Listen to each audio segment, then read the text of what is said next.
안녕하세요. 김준영입니다. 지난 강에서 그 열받는 이야기를 제가 드려서 송구스럽습니다만, 우리 조선의 최대의 치욕이었던 삼전도의 군력, 병자호란에 대해서 살펴봤습니다.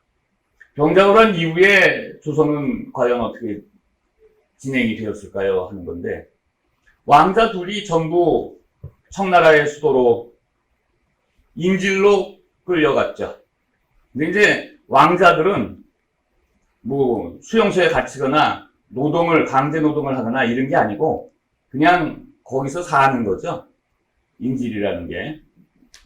그러면 형이 소현세자고요. 동생이 복림대군이죠.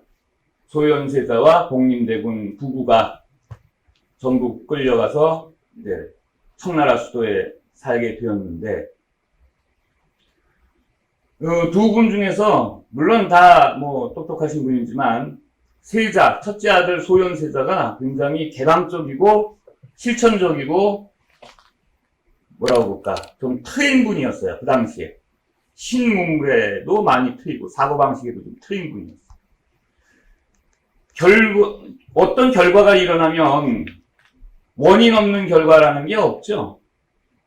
반드시 어떤 원인이 있고 그 원인에 의해서 결과가 당연스럽게 나타나는 현상이 세상의 이치 아니겠습니까? 소현세자는 긍정적으로 생각했습니다. 나라에 힘이 없어서 아버님이 청태종한테 무릎을 꿇었는데 그렇게 될 바에야 내가 인질로 청나라 수도에 와서 인질살이를 하는 것이 천만다행이다. 얘네들이, 이 오랑캐라고 불렸던 얘네들이 왜 우리 소중화를 이길 수밖에 없었는가? 그걸 내가 눈으로 보겠다. 그리고 청나라 수도 여기저기를 다니고 청나라의 만주족, 한족 학자들과 교류를 하기 시작을 했습니다. 그랬더니 조선 안에서 우물안 개구리처럼 생각했던 무식한 오랑캐 무리들이 아니었다는 겁니다.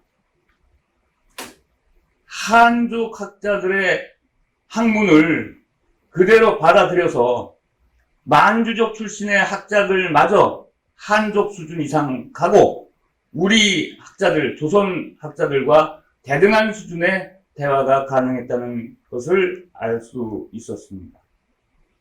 더 이상의 오랑캐가 아니구나. 그리고 시장을 가봤습니다. 시장을 가봤더니 어마어마한 물산이 유통되고 있더라는 겁니다. 지금으로 비교를 한다면요. 북한의 구경백화점 있죠? 평양에. 거기를 견학을 하고 바로 승용차로 서울에 내려와서 그 호화찬란한 서울의 롯데백화점을 견학을 한다고 생각을 한번 해보세요. 썰렁, 화려. 이 차이가 바로 청나라 시장과 조선의 시장이 대비되리라는 겁니다. 소현세자 눈에는. 우와, 이랬으니까 우리가 졌다. 오랑캐가 아니네. 그러면 이 물산은 다 어디서 어떻게 모였을까? 예. 교통수단이, 운송수단이 조선보다 월등하게 발달해 있다는 것을 깨달았습니다. 아하, 이 넓은 국토에서 없는 게 없이 나는 이 국토에서 옮길 수만 있으면, 물자를 수송할 수만 있으면 이 나라는 더 이상의 오랑캐 나라가 아니다. 조선의 수십 배, 수백 배 잘 사는 나라가 될 수 있다. 그렇죠. 넓어서 옮기기가 어려워서 그 자리에서 자급자족한다 그러면 허당이죠. 그러나 옮길 수만 있으면, 운송수단만 가능하다면 이 나라는 없는 게 없는 부자의 나라가 될 것이다. 그래서 운반 수단을 살펴봤습니다. 배로 옮기더라는 겁니다. 하천을 따라서 배로. 그럼 우리도 배로 옮겨요. 그런데 청나라 배의 크기하고 조선 배의 크기하고는 상대가 되지 않을 만큼 차이가 나더라는 겁니다. 또 하나. 그 당시에 청나라 상선은 갑판이 있었습니다. 여러분 상상 안 가시죠? 그 당시에 조선의 상선은 갑판이 없었어요. 그냥 나룻배 생각하시면 됩니다. 나룻배, 갑판 없는 나룻배, 큰 배라도. 그러면 사람하고 물건하고 같이 싣고 타보세요. 조선때에는 물건 실는 란과 사람 실는 란이 구분이 안 돼가지고 뒤섞여가지고 얼마 못 실어. 얼마 못 태우고. 근데 청나라 배는 갑판이 있기 때문에 갑판 밑으로는 화물, 갑판 위로는 사람. 어마어마하게 한꺼번에 수송할 수 있는 운송수단이 차이가 나더라는 겁니다. 아, 이거구나. 이래서 우리가 졌구나. 그러면 그 넓은 국토에서 생산되는 다양한 물자들이 수도로 모이고 또 양자강을 통해서 남쪽 중국의 대도시로 모이고 이게 번영의 하나의 물질적인 수단이 아닌가 이겁니다. 육로수송을 받습니다. 그랬더니 조선 상인들은 지고 이고 들고 걸어서 오솔길을 다니는데 얘네들은 수레로 다니더라는 거예요. 수레. 그러면 생각해 보세요. 우리는 사람이 위주니까 오솔길이면 되죠. 수레로 물자를 옮기려면 몇 배를 옮길 수 있는데 지금으로 말하면 왕복 2차선은 돼야죠. 신장로가. 길이 넓어야 되잖아요. 이렇게 수레가 하나 가고 이렇게 수레가 오면은 왕복 1차선이면 어떻게 돼? 안 되잖아. 왕복 2차선이래야 비껴가잖아요. 널찍널찍한 신장로가 쭉쭉 뻗어 있더라는 거죠. 그거를 마차로, 수레로 우리는 지고, 이고, 들고, 낑낑, 메고, 보구상들. 유통구조가 달라. 그럼 상업이 달라. 상업의 규모가 달라. 그러면 화폐 유통이 달라. 화폐 유통이 다르면 금융경제가 달라. 금융경제가 다르면 국가의 부가 다르고 그렇다면 군대의 강성함도 돈 많은 나라가 최고예요. 제 말이 틀린가요? 맞잖아요. 이거다. 이런 물질적인 부를 바탕으로 해서 정신적인 학문도 발달할 수 있고 그 과정 속에서 오랑캐라고 우물안 개구리처럼 평가했던 우리 조선 지식인들이 진짜 바보였다. 라고 소현세자는 반성을 하게 됩니다. 실학사상과 비슷하죠? 예. 중상주의 실학사상입니다. 즉, 북학사상입니다. 자, 한 화면을 띄워놓고 제가 계속 강의를 했습니다만, 예, 여기 잠깐 보시면요. 조선왕실의 계보도입니다. 그래서 여기 이제 성종이 있고요. 영산군이 즉위를 하죠. 그리고 영산군을 몰아내는 중종반정은 뭐 당연했던 것이고요. 영산군은 사이코패스였어요. 그래서 당연히 중종반정은 일어났어야 되는 것이고요. 그리고 이제 임종을 거쳐 명종을 거쳐서 선조가 즉위를 하는데 이게 이제 선조가 직계열이 아니에요. 선조 때 임진왜란이 일어난 건 여러분 잘 아시죠? 그리고 나서 선조의 정통 왕기 소생이 아니라 후궁 소생으로 해서 광해군이 즉위를 하게 됩니다. 광해군 때 이제 중립외교로서 후궁과 명나라에 대한 적절한 중립외교로서 전쟁을 막았죠. 그런데 그것이 명분론에 걸려가지고 인조반정이 일어나서 인조반정은 이제 광해군 쪽하고는 조금 계보가 역시 다릅니다. 인조가 집권을 하게 되고요. 여기서 서인 정권이 성립되어서 인조가 집권기에 삼전도의 불력을 당하는 것이죠. 그런데 인조의 아들 두 사람 말씀드렸죠. 소현세자와 복림대군. 소현세자는 똑똑한 지식인이었고요. 복림대군은 충실한 효자였어요. 그렇게 생각하시면 틀리지 않을까 생각을 합니다. 인조는 권력력이 굉장히 강한 사람이었어요. 쿠데타로 집권해서 뭐 상당 기간 동안 몇십 년 동안 왕위를 보존했으니까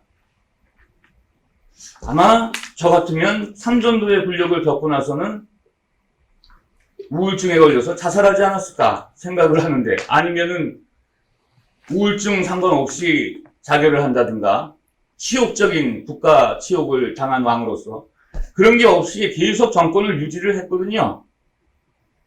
자, 자기의 친아들이었던 소현세자까지 견제를 하게 됩니다. 인조 마음속에는 언젠가 보복해야 되겠다는 강한 의지가 끌어오르겠죠. 그런데 소현세자가 인조가 살아있을 때 한번 귀국을 했어요. 그래서 야, 세자 고생했다.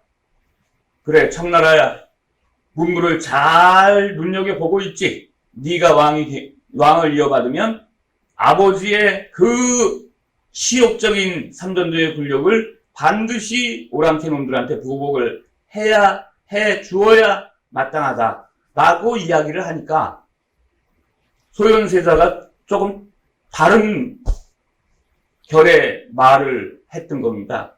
아바마마, 그들은 실상 가서 보니까 조선에서 생각했던 것하고는 다르옵니다. 잘 살고요, 강성하고 문화 수준도 떨어지지 않고 학자들도 유식합니다. 이 말을 들은 인조는 펄펄 뛰었습니다. 너희 놈은 누구 자식이고 어느 나라의 세자냐? 그 논쟁이 있고 나서 며칠 후에 귀국해서 조선 생활을 하고 있었던 소현세자는 누군지 모르는 사람한테 독살당합니다. 누군지 모르는, 밝혀지지 않은. 자, 그러면 두 번째 아들이 다음 왕이 되겠죠. 인조가 드디어 승하하시고 나서 형은 죽었으니까, 소현세자는 죽었으니까 복림대군이 둘째 아들이지만 다음 때 왕으로 즉위를 한 그분이 17대 효종입니다. 효종, 조금 아까 말씀드렸죠. 둘째 아들 복림대군은 아주 충실한 효자였다고. 따라서 원수를 갚자, 청나라와 전쟁이다 해서 전쟁 준비를 즉위 초부터 시작을 합니다. 그게 북벌운동입니다. 북쪽을 정벌하자는 운동, 북벌운동. 자, 그러면 이 이후의 왕들은 나중에 참고로 또 볼 기회가 있을 거고요. 북벌운동은 인조의 뒤를 이어서 복림대군 둘째 아들이 왕위를 이었다고 했습니다. 효종. 그래서 효종은 송시열, 송중길, 이완 이런 사람들을 중심으로 해서 강경파를 중심으로 해서 청나라와 전쟁을 해서 소중화로서의 문명국이 오랑캐 나라한테 입은 치욕적인 병자호란의 삼전도의 굴력을 되갚아줘야 된다 라는 명분하에 국방 강화를 치중하게 되고 전 조선이 군사훈련으로 뒤덮여집니다. 한마디로 얘기해서 전시 아닌 상태에서의 전시체제가 걸려있는 것이 효종 때의 조선 상황이었습니다. 그렇다면 서인 정권이었기 때문에 서인의 의견 이외에 다른 이견이 나타날 때에는 어떻게 되겠어요? 지금 시국이 어느 시국인데 무슨 얘기하고 있는 거야? 그거 논의할 때가 아니야. 전쟁 준비야. 지금 전시체제야. 이게 하나의 사회적인 명분이 되겠죠. 그래서 전쟁이 없는 전시체제하에서 살았던 것이 효종 때였고 그 운동을 북벌운동이라고 합니다. 그렇게 해서 군사력을 높여가지고 국력과 군사력을 높여서 청나라와 한번 붙어서 싸워서 이길 확률이 있다 그러면 얼마나 좋겠습니까? 그런데 많은 학자들이, 동아시아의 학자들이 그 당시의 군사력과 그 당시의 국력을 비교해 보았습니다. 조선이 청나라를 이길 확률은 0.1%도 안 된다라는 결론을 내게 됩니다.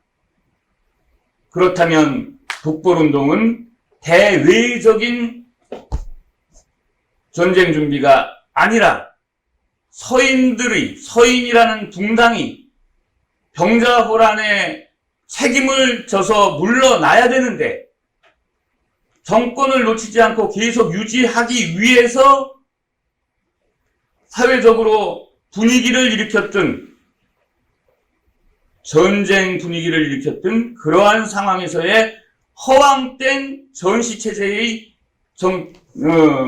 분위기 형성이 아닌가라는 의심을 받아서 충분한 것입니다. 정권 유지를 위한 대내용으로 청나라와의 전쟁을 명분으로 걸었던 것이죠. 그래서 실효성이 없었습니다. 결국은 북벌은 실행되지 못하고 효종이 돌아갔습니다. 일설에는 아이러니하게 내일 북벌을 군사가 출발을 하는데 오늘 효종이 급사를 하시는 바람에 이루어지지 않았다. 아니, 낭설이거든요. 그런 경우의 확률은 너무 낮죠. 그 당시에 우리 조선과 청나라 간에 조선이 먼저 청을 공격해서 승산이 있었겠는가. 객관적으로 따져봤을 때는 여러 가지 상황이 감정적인 문제하고는 다르다는 것입니다. 그거를 객관적으로 파악한 것이 아까 말씀드렸던 소현세자 쪽입니다. 소현세자는 권력 욕에 의해서, 부자 간의 권력 욕에 의해서 아버지 세력 하에, 아버지가 그렇진 않았겠죠. 아버지 세력 쪽에서 독사를 했다고 정황 증거는 말해주고 있습니다. 소현세자가 제거되고 나서 그 사상은 박지원이나 박제가 등에게 이어지게 되는 것입니다. 대표적인 북학 사상이죠. 여기서 북학운동이라고, 북벌이 북학으로 바뀌었죠. 북벌은 뭐예요? 북쪽을, 즉 청나라를 정벌하자. 북학은 뭐예요? 청나라 오랑캐 문물이라도 배우자 하는 게 북학이죠. 그래서 북학은 청을 인정하는 사상을 가진 운동입니다. 청나라를 본받자 하는 운동입니다. 이 운동은 중상주의 실학사상. 다시 말씀드리면 북쪽을 배우자, 청나라를 배우자라는 것은 어떤 거를 배우냐? 성리학을 배우나? 아니, 성리학은 저희가 최고죠. 명나라가 멸망한 이후에는 저희가 유일무이하게 동아시아에서 최고 수준의 성리학을 가지고 있는 나라이기 때문에 저희가 최고예요. 뭐를 배워야 돼요? 실용적인 거, 실제 백성들의 생활에 도움되는 거, 실사구시, 물질문화, 이쪽을 배워야 될 거 아닙니까, 청나라한테. 그게 곧 뭐죠? 실학이죠. 실학은 나라를 부국강병하게 하고 민생안정하게 하는 실용적인 실사구시의 학문인데, 그런 수단으로서, 방법적인 수단으로서 농업을 더 일으켜서 농업에 의해서 부국강병을 추구하느냐, 민생안정을 추구하느냐, 그게 중농주의 시학사상 아니겠습니까? 그러면 농업시대는 지났다. 이제는 부국강병 민생안정을 상공업으로 해야 된다 라고 주장하는 사람들이 생겨나겠죠. 상공업 자본주의 사상이네요. 그게 북학사상이죠. 청나라에서 배울 게 뭐냐, 바로 상공업 일으키는 기능책이다 하는 거죠. 그래서 북한운동이 영향을 준 중상주의 시학사상은 바로 상공업을 발달시켜서 부국강병을 이루고 민생안정을 하자라는 실학사상이 되겠죠. 그 대표적인 사람이 박지원이고 박제가고요. 중상주의 사상으로 이어져서, 실학사상으로 이어져서, 박지원 이분은 여러분 청나라 갔다 와서 열하일기라는 기행문을 쓰죠. 거기에 많은 비능률적인 조선의 신분제도를 비판한다든가 생산성을 비판하는 풍자적인 한문소설이 들어있습니다. 여러분 아시다시피 호생전, 양반전, 호질 이런 한문소설들이 바로 박지원에 의해서 열하일기 속에 들어있는 한문소설이 되겠죠. 그리고 수레와 선박의 이용을 강조하면서 화폐 유통을 강조한 중상주의의 완성자라고 볼 수가 있는 게 박지원 선생입니다. 박재건 선생은 첨단 자본주의 이론을 강조했습니다. 그 당시에 소비하는 것이 국가를 살리는 경제 활성화의 미덕이다라고 주장할 수 있는 분위기는 아니었다고 생각을 하는데 이분이 그 주장을 했어요. 소비를 하라. 소비는 뭐와 같은가? 우물과 같다. 우물물을 아낀다고 계속 우물을 사용하지 않으면 그 우물은 썩어서 못 쓰게 된다. 따라서 우물이 썩지 않을 만큼의 계속적인 소비 생활만이 조선 경제를 살릴 수 있는 하나의 방편이다. 따라서 소비를 억제하지 말고 소비를 권장하라. 어떻습니까? 불황을 타개하는 첨단 자본주의 이론이 18세기 후반기에 우리 실학자들에 의해서 나타나지 않습니까? 실학은 그래서 위대한 사상입니다. 여러분, 오늘 병자호란에 이어서 나타나는 인식의 변화, 원수를 갚자 북벌론, 아니다 청나라만큼 실력을 키우자 북한론, 두 대비되는 사상을 살펴봤습니다. 다음 강에서는 중농주의 시작사상과 중상주의 시작사상을 비교 분석해 보도록 하겠습니다. 자, 마치겠습니다. 감사합니다.